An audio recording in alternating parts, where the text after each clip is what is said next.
बिस्मिल्लाहिर्रहमानिर्रहीम अल्लाहुम्मा सल्ली अला मुहम्मद व अला आलि मुहम्मद। मैं हूं वक़ास अज़ीज़। दोस्तों, 26वीं आइनी तरमीम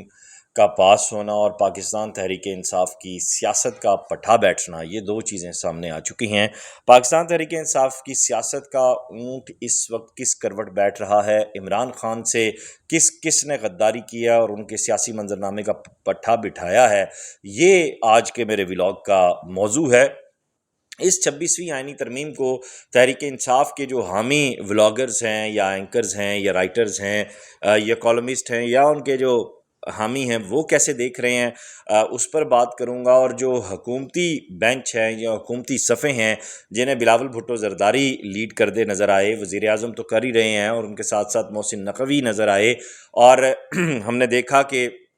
एक मौलाना जो है वो सब पर भारी नज़र आए, और मौलाना जो है वो सियासी गेम चेंजर के तौर पर इस मैदान में हमें नज़र आए। 26वीं आइनी तरमीम की ज़रूरत क्यों पेश आई, ये एक अलग बहस है। ये एक इतना लंबा मौजू है कि जिस पर फिर हमें दीगर जो आइनी तरमीम पास की गई हैं उन पर भी बात करनी पड़ जाएगी। लेकिन इस सब में एक जो सबसे ज़बरदस्त बात हुई वो इमरान खान से बैरिस्टर गौहर या उनके ग्रुप की मुलाकात थी, और उसके बाद फिर बैरिस्टर गौहर साहब का बाहर निकल के फ़ोन करना और फ़ोन पे बात करना। फिर बैरिस्टर गौहर साहब की बॉडी लैंग्वेज कुछ और कह रही थी, आंखें कुछ और कह रही थीं, ज़बान कुछ और कह रही थी। इस सब पे और फिर खान साहब का गुस्से होना और कहना कि जो मैं तुम्हें स्ट्रैटेजी दे रहा हूँ तुम उसको फॉलो नहीं कर रहे, तुम्हारे तमाम एहतजाज जो है वो नाकाम गए हैं, तो इसलिए मैं अभी तक अंदर हूँ। इन सब चीज़ों पे मैं बात करने जा रहा हूँ। अगर आपने अभी तक मेरा यूट्यूब चैनल सब्सक्राइब नहीं किया तो इसे सब्सक्राइब कीजिए, लाइक कीजिए और इस वीडियो लिंक को ज़्यादा से ज़्यादा शेयर कीजिए। अब जो इमरान खान के जो हामी हैं उनका ये कहना है कि ईवान में जालसाजी की गई है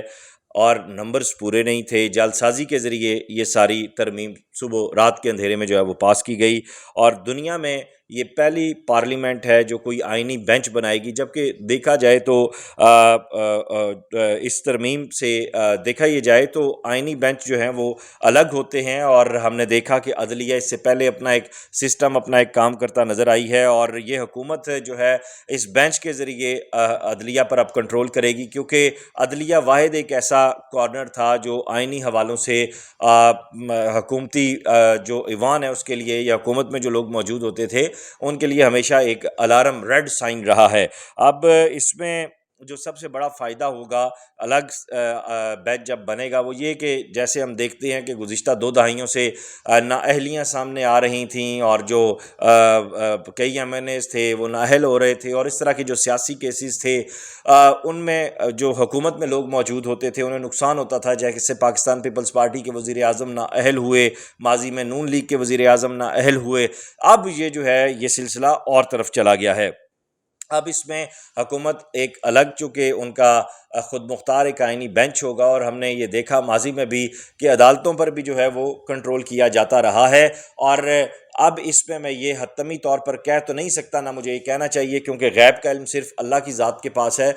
ये ज़रूर है, ये अंदाज़ा पेश किया जा सकता है, ये बात की जा सकती है, ये तबसरा किया जा सकता है ऑन अ लाइटर नोट के आइंदा इस आइनी बेंच के ऊपर जो है वो जो भी हुकूमत होगी वो असरअंदाज हुआ करेगी, क्योंकि कोई भी हुकूमत अपने मफाद के ख़िलाफ़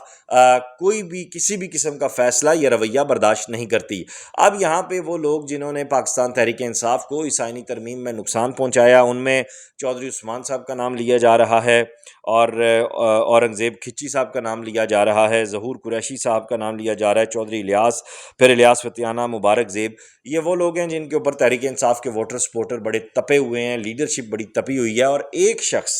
जिसका नाम मैं भी एक्सपेक्ट नहीं कर रहा था वो भी आ रहा है, वो है ज़ैन कुरैशी, शाह महमूद कुरैशी, जिन्होंने एक बहुत बड़ी तवील लड़ाई लड़ी पाकिस्तान तहरीक इंसाफ के लिए, एक सियासी जद्दोजहद की, और वो जेलें काट रहे हैं। अब उनके बेटे ज़ैन कुरैशी, जिनकी अहलिया को भी जिनके घर से गुज़िश्ता दिनों ख़वातीन को उठाया गया, फिर वो सारा मामला सामने आया, अब उन्होंने जो है वो घुटने टेक दिए हैं। और ज़ैन कुरैशी की जो सियासत है अब उसको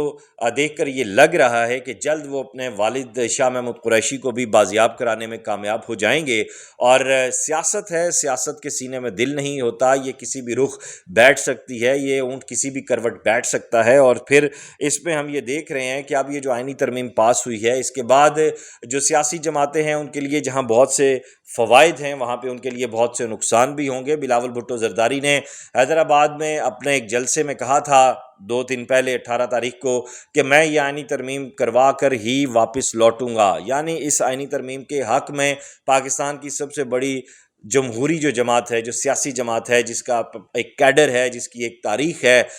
مزاحمت کی، سیاست کی، جدوجہد کی، اور اپنے 2 بڑے قائدین کو گنوانے کے بعد بھی وہ لوگ پولیٹیکلی چل رہے ہیں، جمہوری طور پر چل رہے ہیں، اور یقیناً یہی ایک احسن عمل ہوتا ہے، اور اسی کو لے کر اب بلاول بھٹو زرداری آگے بڑھ رہے ہیں۔ اس آئینی ترمیم کے پاس ہونے کے بعد اب پاکستان تحریک انصاف کے لیے یقیناً مشکلات میں اضافہ ہو گیا ہے، اور اسی لیے عمران خان نے اسٹریٹ فارورڈ نو کر دی تھی، اور اسی نو کو لے کر بیرسٹر گوہر بھی باہر آئے، لیکن مولانا فضل الرحمان جو ہیں وہ بڑے پازیٹیو رہے، اور ان کے کہنے کے اوپر بلاول بھٹو زرداری نے کوشش کی، اور بلاول بھٹو زرداری کی ایفرٹ سے ہی بیرسٹر گوہر کی بانی P T I Imran Khan صاحب سے ملاقات ہوئی، اور اس میں بتایا گیا جی کہ ان کے پاس